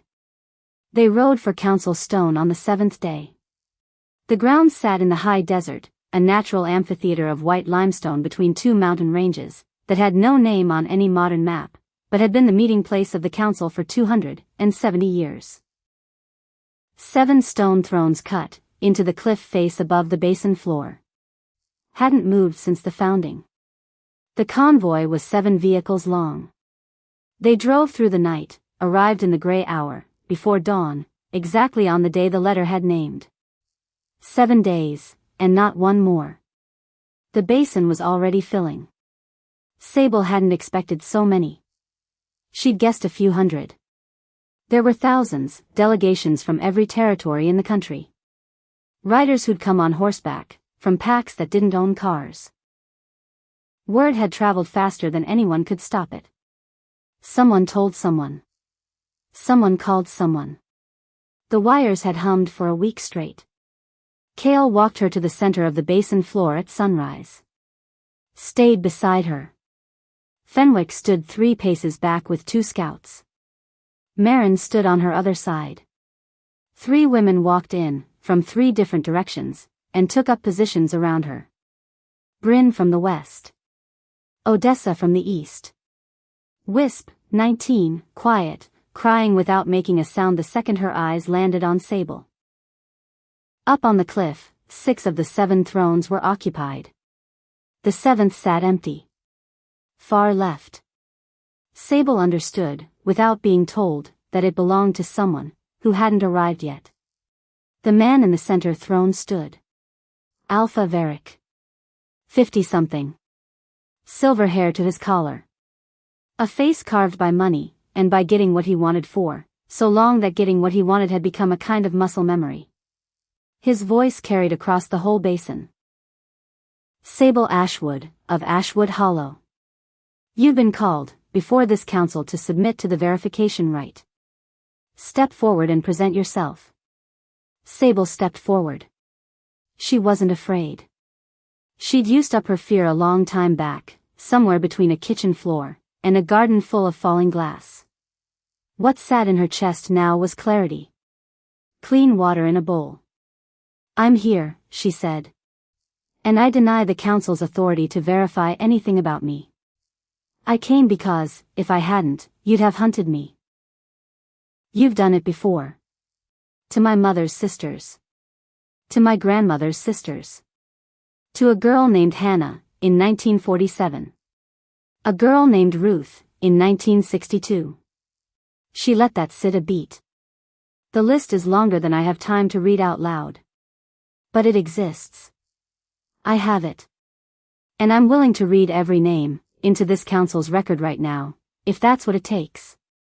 Varric's face didn't change. But the alpha seated to his right shifted, just slightly, in her throne. You will submit to verification, Varric said.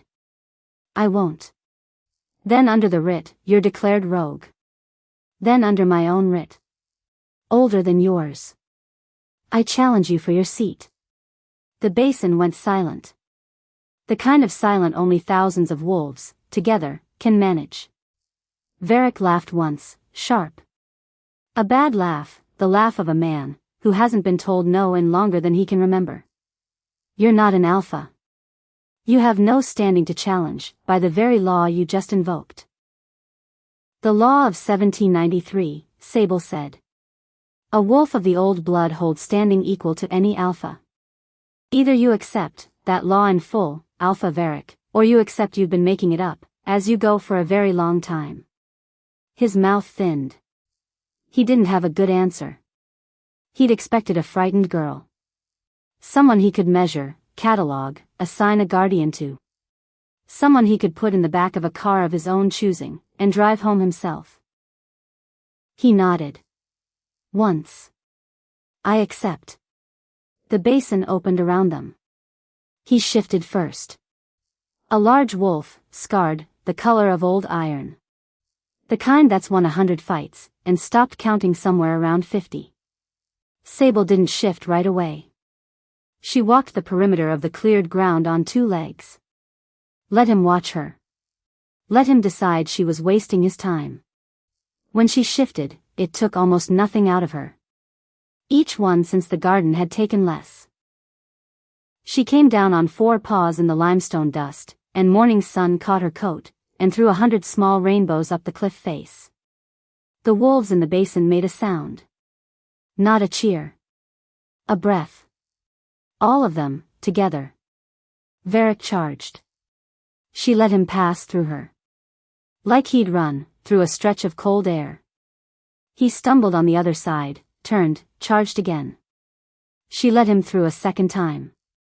The third time, she stepped sideways. He shot past her shoulder, skidded hard on the limestone, came up snarling. The fourth time, he didn't charge. He stopped. Looked at her. He'd figured it out. He couldn't touch her. He couldn't win. The fight had ended on the first pass, and the basin knew it, and Varric, standing there breathing hard in the dust, knew it too. She walked toward him. He didn't move. Couldn't. Her presence, at that distance, had a weight that locked his paws to the ground. She set one paw against his forehead. The vision came up out of him the way water rises, from a spring. She didn't pull it out. She only opened the door, and let it come. The old law had a clause, one her grandmother had shown her in the small study, one that hadn't been invoked in 2 centuries. An alpha who accepted a challenge from the old blood could have his truths laid bare, before every witness in the basin. The basin saw what she saw.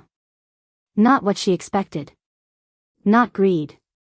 Not cruelty for its own sake. A locked room.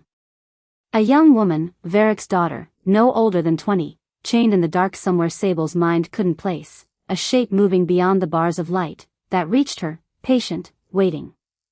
A voice, from somewhere that wasn't quite a mouth. Bring me the girl with the fraying cage. Or your daughter stops breathing by the next moon. Varric, in the vision, on his knees. Weeping the way Corwin had wept at that dinner table, days and 1,000 miles ago. Signing whatever paper was put in front of him. Sending whatever writ he was told to send. Sable lifted her paw from his head. She shifted back. Stood in the dust in her mother's blue dress, and the whole basin waited to hear what she'd say. It wasn't what any of them expected. He's not what I thought he was, she said, loud enough to carry to the thrones. He didn't do this for money. He didn't do this for power. A pause. Long enough that even Varric, still on his knees, looked up at her. He did it, because someone is holding his daughter, and told him he had no choice. A murmur went through the basin. Confusion. Some anger, still, anger doesn't dissolve just because a reason shows up behind it. I could take his seat, she said. I could strip him, and walk away, and call it justice. It would even look like justice, from a distance. She looked down at him. But justice that doesn't ask why isn't justice. It's just revenge wearing a better coat. She turned to the cliff. To the 6 thrones. There's a man behind this. Older than any of you. A voice with no mouth, keeping a girl in the dark to control her father. He's the one who wrote the writ against me. Alpha Varric only carried it. She looked back down at Varric, still kneeling in the limestone dust. I'm not going to take your seat tonight, she said, quieter now, just for him. But you're going to help me find your daughter. And when this is over, win or lose, you're going to answer for every name on that list I mentioned. Every one. Not to me. To this council. Varric's face broke in a way Sable recognized. The same crack she'd seen in her own father's face, days and a lifetime ago. Why, he said, voice raw. Why give me that? Because someone gave my father the same thing tonight, without knowing they were doing it, she said. And I watched what it did to him. I'm not in a position to waste that kind of mercy. Not this week. Sayla of the Greywater Pack, the alpha who'd shifted at the challenge, the one who'd been watching everything, without a word, rose from her throne. "There is a larger question now," she said. The voice with no mouth. The girl in the dark. "Let's discuss this before anyone rides home." Wisp stepped forward. 19. Voice thin, but it carried anyway. "I've seen him in dreams for 10 years, she said. "I didn't know what he was. I do now." The basin had gone dead quiet. "His name, in the old language, means hollow. He was a wolf once. 3,000 years ago, somewhere not written in any of your books. He refused the moon. Found a way to live longer by drinking the lives of other wolves. He was bound, 1,000 years back, by the old blood. The binding's been breaking for 40 years. She looked at Sable. When your howl went up. It cracked. Selah's face had gone the color of bone. How far away is he? Odessa answered this time. 3 pack houses in the east went silent 2 nights ago. Not destroyed. Empty. Burn marks in the ground, shaped like wolves, with their heads thrown back. Silence, thick enough to touch. Sable felt Kale's hand find hers. Didn't look at him. Kept her eyes on the cliff, on the 6 alphas, on the empty 7th throne, that suddenly felt less like an absence, and more like a warning. He's coming north, she said. He'll reach ground near here in about 11 days. We choose where we meet him. There's a place near the Wyoming border. The old blood stood there once, 1,000 years back. The lines run strong. Selah nodded, once, final. Ride home tonight. Every alpha in this basin, gather every wolf who'll come. We meet at that ground in 9 days. There was no vote taken. None was needed. Fenwick, standing 3 paces back the whole time, finally moved. Came up beside Sable, as the basin began to break apart, into 1,000 separate urgent conversations. You just spared a man, who was ready to hand you to a monster, he said. Quiet. Not accusing. Something closer to careful. I know. Was that wisdom, or was that mercy? She thought about it a long moment. About her father's face at the dinner table. About a locked room somewhere, a daughter chained in the dark, and a man who'd been carrying that weight silently, while 300 wolves called him a monster for it. I don't think those are different things, she said. Not really. Not when you look at them long enough. Fenwick studied her a moment. Something behind his careful, practiced stillness gave a little, just at the edges, the closest thing to approval she'd seen from him yet. Your grandmother would say the same, he said. For what that's worth. It's worth a great deal, Sable said. Coming from her. He almost smiled. Almost. Behind them, the basin had already begun to empty. Wolves scattering in every direction, carrying word toward every territory in the country. 9 days. Sable looked east, toward wherever the hollow thing was walking, toward the girl chained somewhere in the dark, toward a fight that had just become bigger than her own name. She didn't feel ready. She went anyway. The old battleground sat in a basin much like council stone, but rougher. Bunch grass. Sage. Wind that smelled like winter deciding to arrive early. Cook fires went up at dusk the night before. Tents rose around them in uneven rows, wolves in their skins, and out of them, children playing in places children shouldn't have been allowed near, because nobody had the heart to tell them to stop. 3,000 had come. Sable had expected 1,000, if she'd let herself expect anything at all. Delegations from the far coasts. Riders on horseback from the Wyoming high country. A group on motorcycles that had crossed 2 states in a single push. Even a handful from a pack that hadn't sent anyone to a council gathering in 50 years. Word travels. It always does. It just needed somewhere true enough to land. Sable walked the camp that night with Kale. They didn't talk much. Didn't need to. They stopped at the edge, where the last cook fire ended, and the dark took over. He pulled the velvet box from his coat.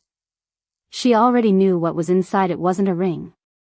He'd told her that much, back at Ravenspire, in a voice that still sat somewhere warm in her chest.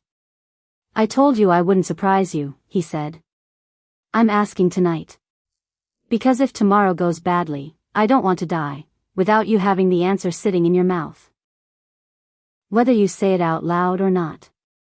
She put her hand over his, over the box. Ask me. Will you marry me? Not the Alpha King, and the last of the old blood. Just, Kale. And Sable. In a small room. With your grandmother there. My mother, too, if she'll come, a year from now. After we've lived a year, and you've made up your own mind about whether I'm worth it. She breathed out. Longer than she meant to. Yes. He opened the box. Inside, a key. Old. Iron. Heavier than it looked. The library my great-great-grandmother started, he said. My great-grandfather locked it. Nobody's opened it since.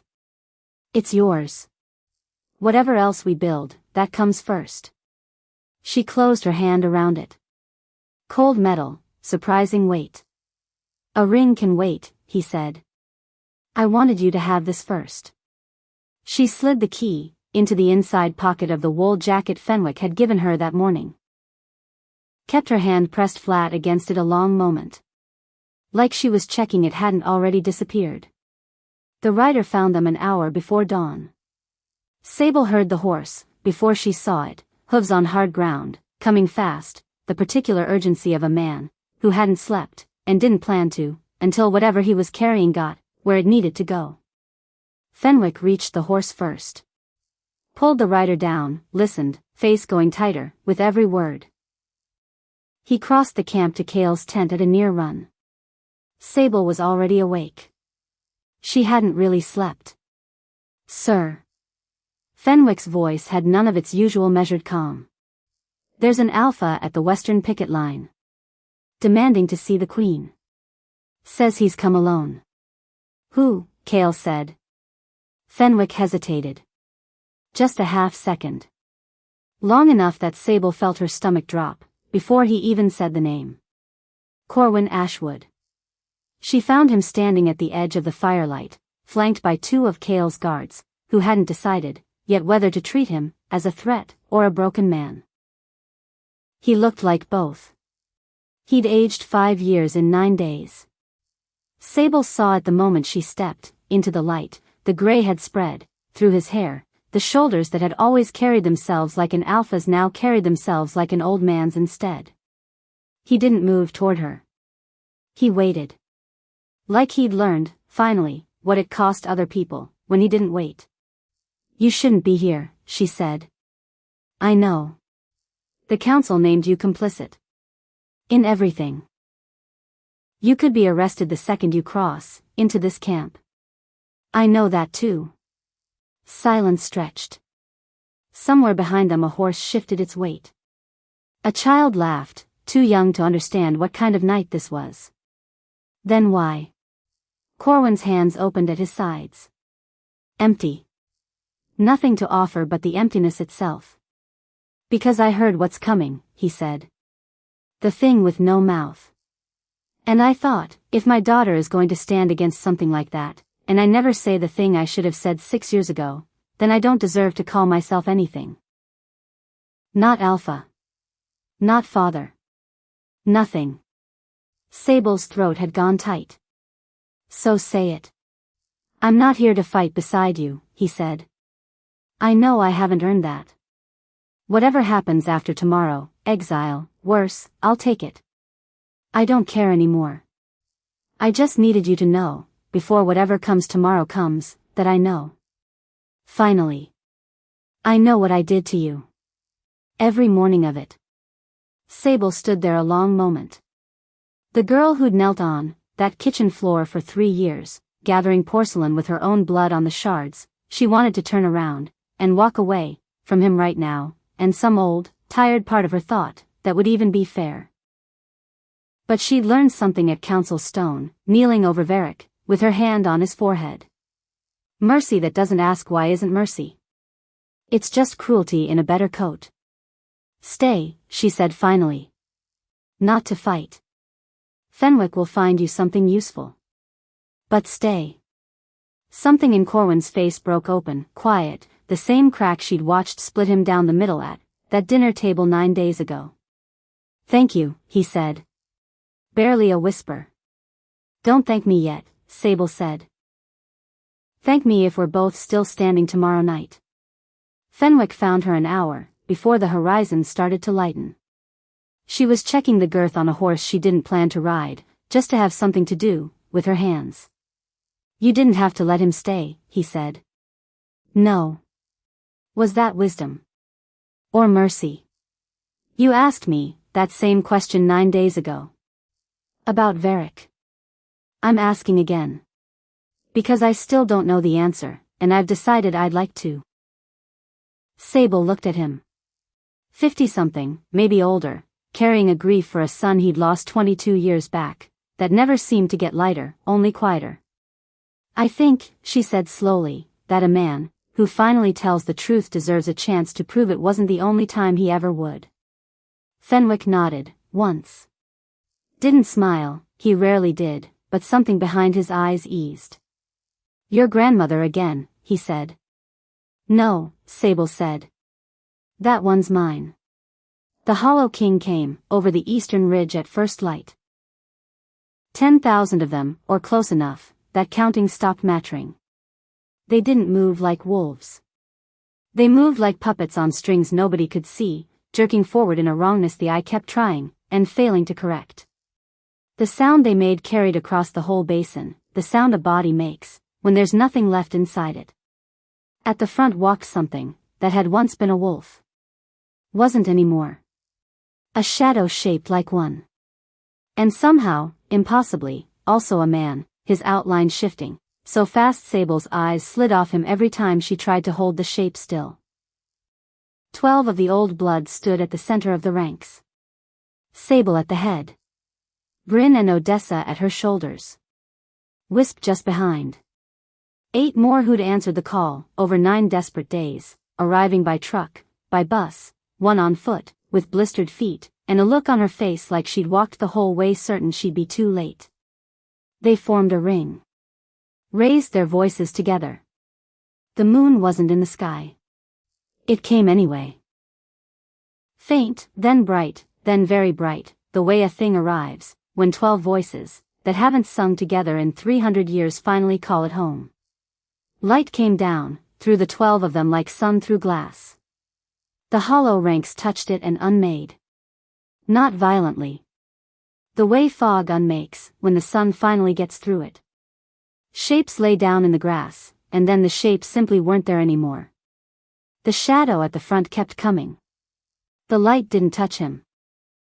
He'd been building lies too long. They sat around him thick as a coat. He came for Sable. Kale met him first. He'd shifted at the start of the howl, went low, went for the throat. The shadow swatted him aside the way a man swats a curtain out of his way. Kale hit the ground 20 feet off, and didn't get up right away. Sable didn't look at him. She could feel him, alive, through whatever the bond between them had become, and she didn't dare look, because looking would move her, and she couldn't afford to move. Not yet. Fenwick moved instead. She caught it, from the edge of her vision, a blur, low and fast, cutting between her and the thing bearing down on her. He'd shifted somewhere in the chaos, a lean gray wolf gone silver at the muzzle, old scars showing pale under the fur. He hit the shadow's flank. Not hard enough to hurt something that had already stopped being flesh 3,000 years ago. Hard enough to turn it. Hard enough to buy 1 second. 1 second was all Sable needed. It was also, she understood immediately, everything Fenwick had left to give. The shadow turned on him instead. She heard it, before she let herself see it, a sound too large for the space it happened in, over almost before it began. The word never made it out of her. There wasn't time. There was only the ring holding, the moon pouring down, through 12 throats, and a choice she didn't get to make about where to put her grief right now, because there wasn't room for it. Not yet. Not until this was finished. She would carry it after. She already knew she would. The shadow reached her a heartbeat later. Raised one arm, paw, hand, something between the two, toward her face. A voice arrived inside her skull, that didn't come from any mouth. Your light. Give it to me. Take it, she said. And meant it. He tried. He drank. And the light he pulled into himself met every lie he'd told across 3,000 years, every stolen name, every wolf he'd swallowed to keep himself walking. All of it, returning to itself at once, inside him. He caught fire from the inside. Not heat. Truth, arriving all at once in a place that had spent 3 millennia running from it. He came apart slowly. Unwound, the way a knot gives, when you finally find the right thread to pull. The shape of him thinned, into a long column of pale light, rising, breaking into pieces, that scattered up toward the moon, and didn't come back down. The ranks behind him dropped where they stood. All at once. And didn't get up. The battle ended that fast. The basin went quiet in a way Sable had never heard silence behave before, not empty, exactly. Spent. She found Kale first.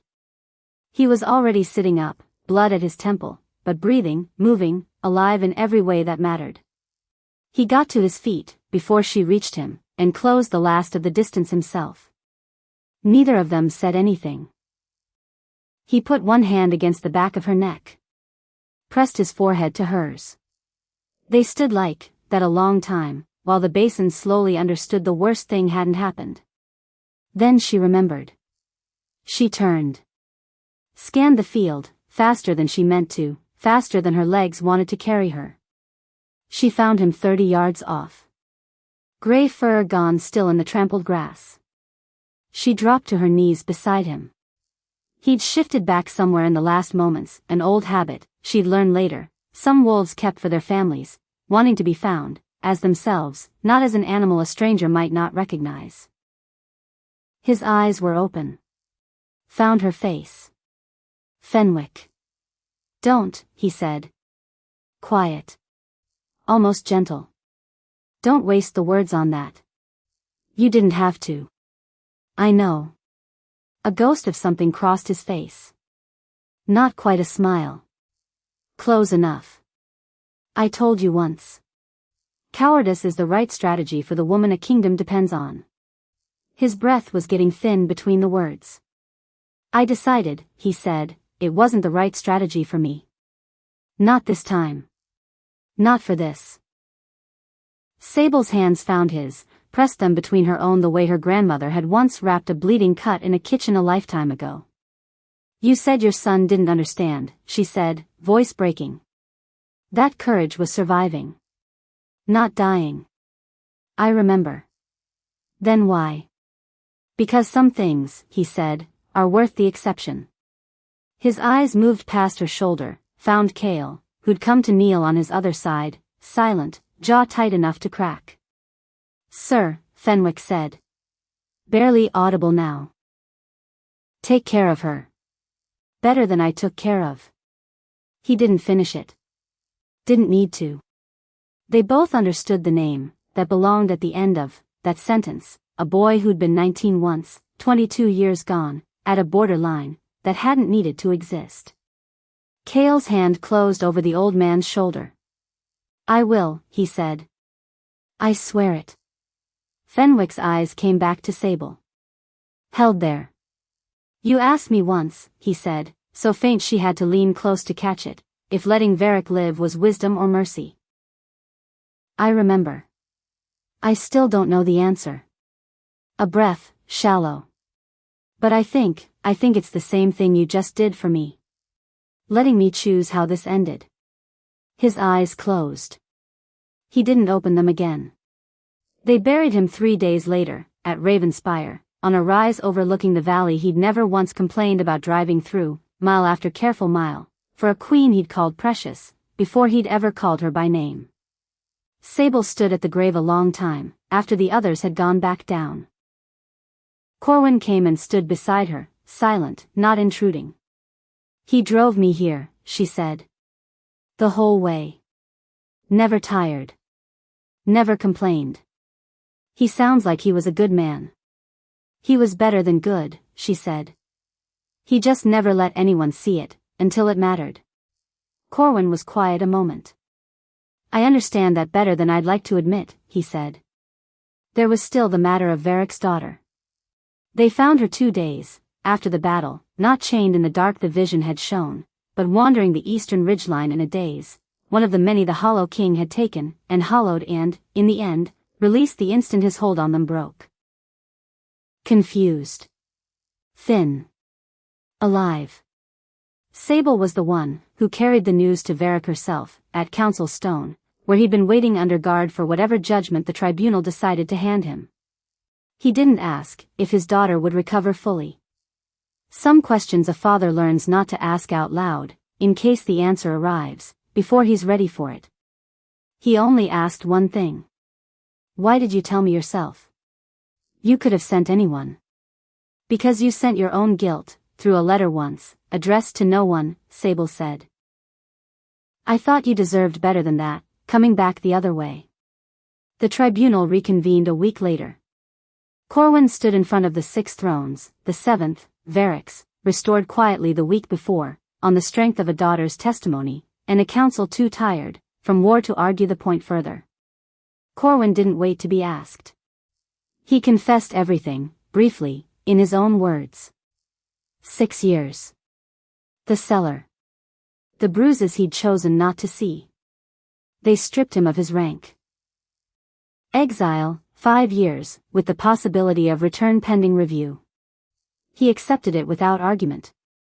Walked out of that basin a smaller man than he'd walked in, and somehow, for the first time in longer than Sable could remember, an honest one. She didn't see him again for almost a month.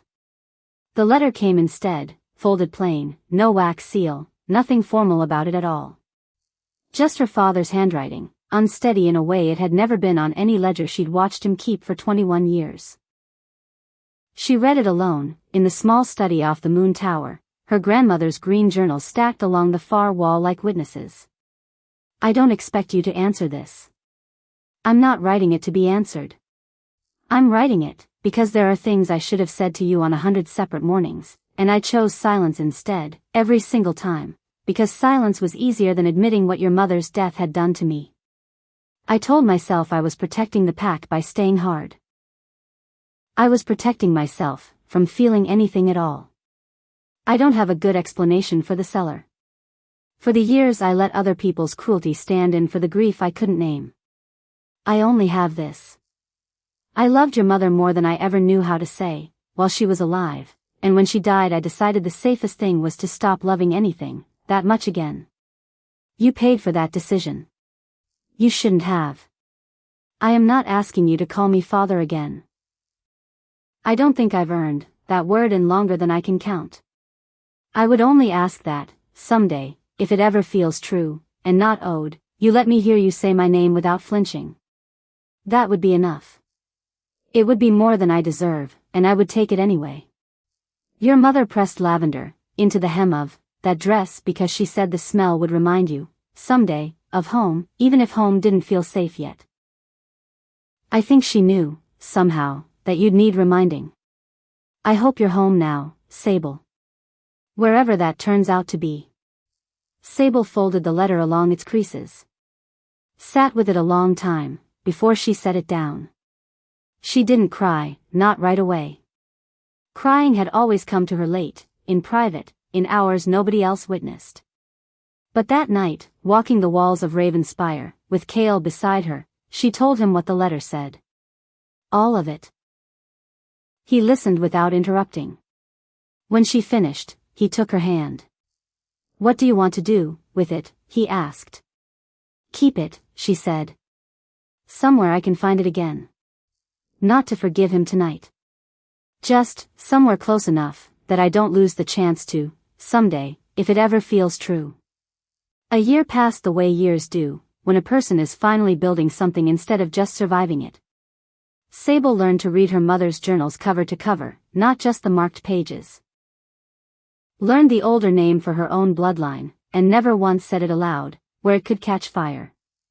Wrote to a family in the Blue Ridge, whose grandmother had once been named Hannah, and found, to her quiet astonishment, that one of Hannah's granddaughters was still alive, still remembered the story, and wept on the phone the first time Sable called. She wrote, too, to a sister she hadn't spoken to in 3 years, a woman named Aurora, made it off young to a beta 2 states over.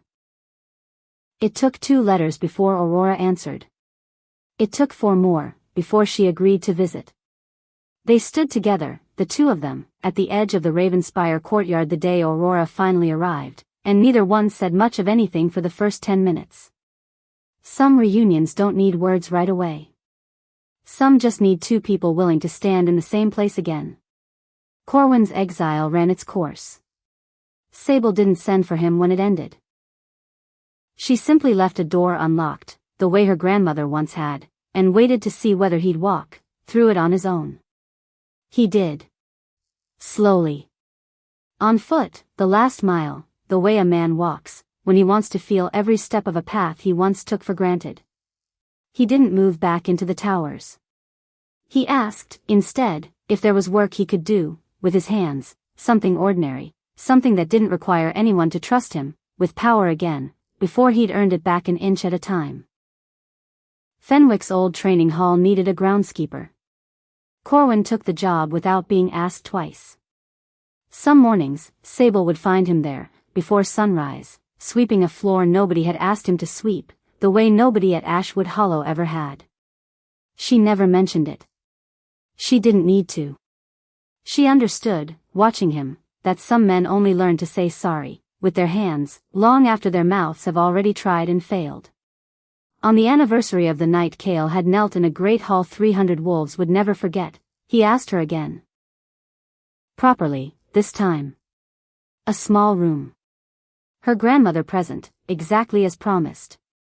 Kale's mother had come down, from the Adirondacks for the first time in years, sitting quiet in the corner, with her hands folded, watching a son she'd spent a decade fearing might never find peace. Sable said yes, standing in the same library the Iron Key had opened a year before, shelves finally sorted, dust finally cleared, her mother's name written, at last, on the spine of a book Sable herself had bound to hold everything she'd learned, since that October night.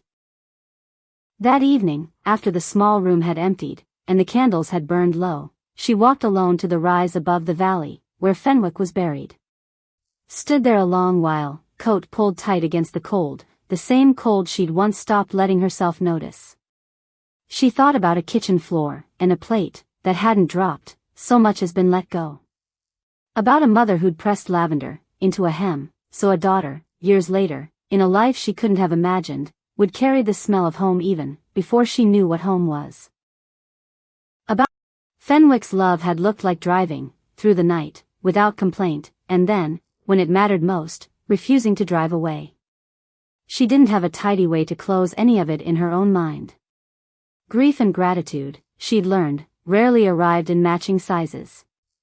But she stood there anyway, under a moon, that had once cracked every window in a house, that used to call itself her home, and said the only thing she had left to say to a man, who could no longer hear it.